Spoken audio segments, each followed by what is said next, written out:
crisis.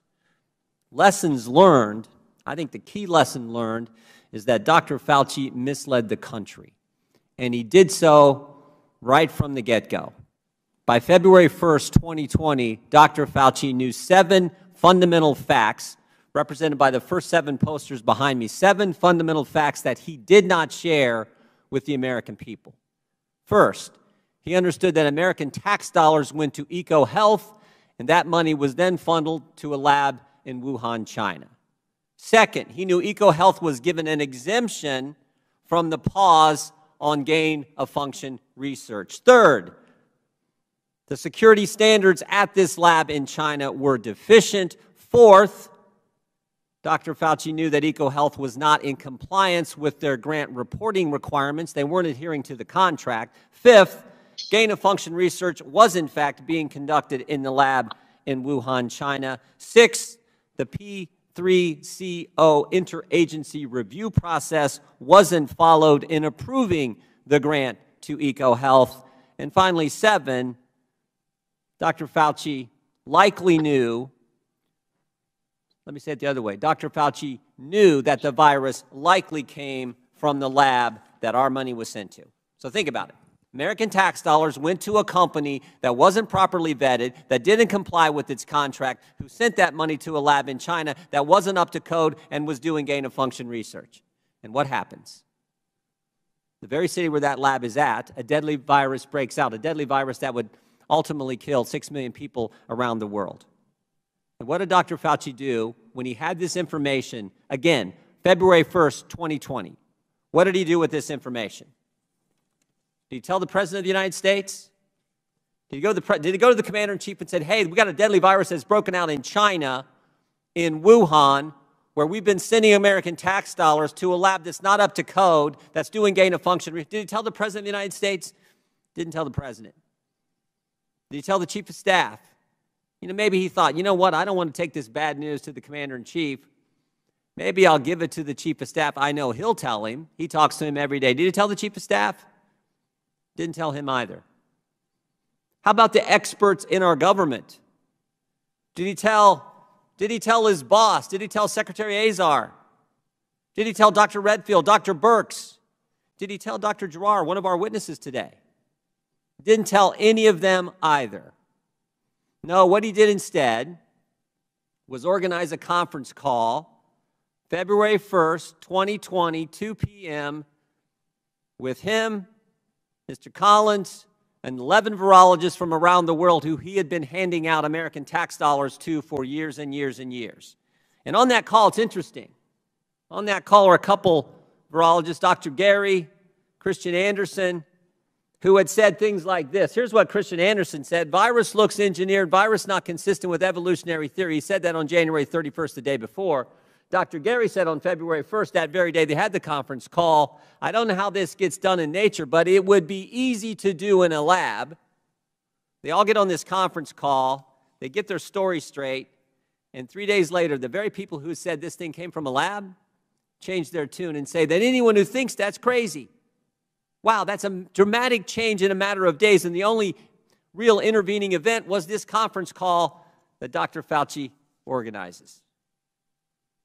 You know, it's bad enough when you have the truth and you don't share it, but what's worse is when you have the truth and you say things that directly contradict it.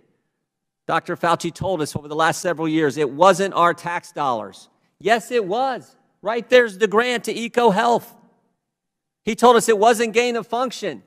How about this email from NIAID, from Mr. Dazik, the head of EcoHealth, to NIAID, where he says, Dear Jenny, this is terrific. We are happy to hear that our gain of function research funding pause has been lifted. Dr. Fauci told us it wasn't a lab leak. Sure looks like it was. Sure looks like it was, and the people he's been handing out the money to, Mr. Anderson, Mr. Gary, said it was. And that's not to mention all the other crazy things he's told us. The vaccinated can't get it. The vaccinated can't transmit it. Boy, he was wrong about those. He told us that masks work. He told us that there was no such thing as natural immunity when it came to this virus. All kinds of things he told us wrong. So the lessons we learned is, You can't trust some of the folks who were supposed to be giving us accurate information, because they sure didn't. And they knew from the get-go. They knew from the start. So I look forward to hearing from our witnesses. Look forward to seeing exactly what's in this report. That we didn't get into any of this. We didn't get into any of this. The chairman mentioned we can't look backwards. What we sure should look backwards, because if you got a government not giving it to you straight, that's something that you have to make sure we understand so it doesn't happen again. Not only we don't want a terrible virus happen again, we don't want the government misleading us about a virus that could happen. So we're going to look at this issue starting next month. We'll look into it.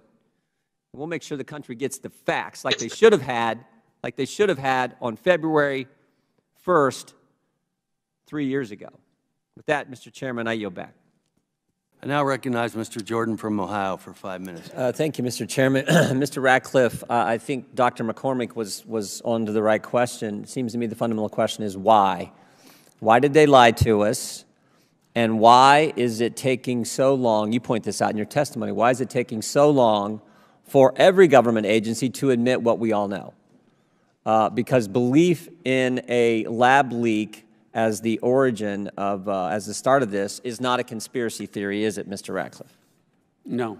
Why is it taking so long then? I mean, you knew that early on, right? If I look at you, you knew that you were confirmed, I think, in May of 2020, and you knew that within weeks that this thing came from a lab. In fact, you say that, I think, in your testimony. You say a lab leak is the only explanation, only credible explanation. If this were a trial, the preponderance of the evidence is all on the side of the lab leak. You knew that within weeks. So why did the government not tell us the truth?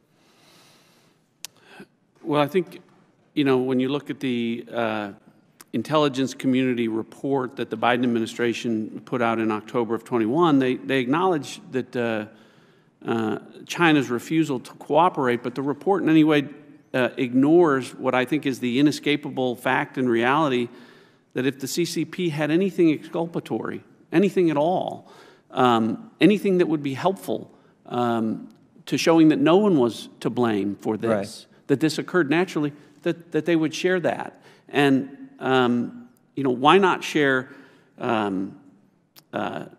data, samples, research, everything that tends to show that they had access to, that would tend to show that this was naturally occurring and tend to show that lab leak theory really was a conspiracy theory. But they didn't do that because they couldn't do that. And to me, that's why making an assessment with some level of confidence is something that should have been done a long time ago by the intelligence community. Yeah, we need to protect sources and methods. It's why Mike Pompeo and I labored over how much of this can we put out, hoping that it would drive the next administration coming in to declassify more information, which they haven't, and would drive congressional hearings into the origins of this, which it didn't. Here's what gets me. So the Director of National Intelligence knew this thing came from a lab. The Secretary of State knew this thing came from a lab. Common sense tells you this thing came from a lab. And frankly, even the guys who called us names knew it came from a lab because we have their emails. We have their emails from the start. Mr. Gary says, I don't know how this happens in nature. It'd be easy to do in a lab. Mr. Anderson says, this is not consistent with evolutionary. Everyone knew at the get-go. You knew at the get-go. And yet, they tell us just the opposite. Why? Well, you left out the top public health official, a virologist, Dr. Redfield. Dr. Redfield knew. He's testified, yes. Also testified. So you did. You had the top diplomat, the top of the intelligence community, the top public health official, all telling you with some confidence level that the most likely origin of this was a lab leak. And I think that, you know, unfortunately for political reasons and political narratives, it was difficult. So did you talk with Dr. Fauci during this time frame when you get in May and over the next several months? Did you talk to Dr. Fauci anytime? No. Never spoke with Dr. Fauci? No. Do you find that strange when he's out saying something directly contrary to the Secretary of State, to the Director of National Intelligence, and to the top virologist, Dr. Redfield, that Dr. Fauci wouldn't talk with you? Yeah, to be clear, there were folks within the coronavirus task force that were communicating, you know, medical and scientific information to the intelligence community, not me directly. But none of that information was frankly consistent with what we've talked about, what the intelligence showed. Again, some of those individuals, to include Dr. Fauci, were promoting the idea that this was natural origins, and notwithstanding the language that was read, they were referring to it publicly as a conspiracy theory in certain conversations. Dr. Collins called us conspiracy interviews. theorists if you believed in the lab as the origin.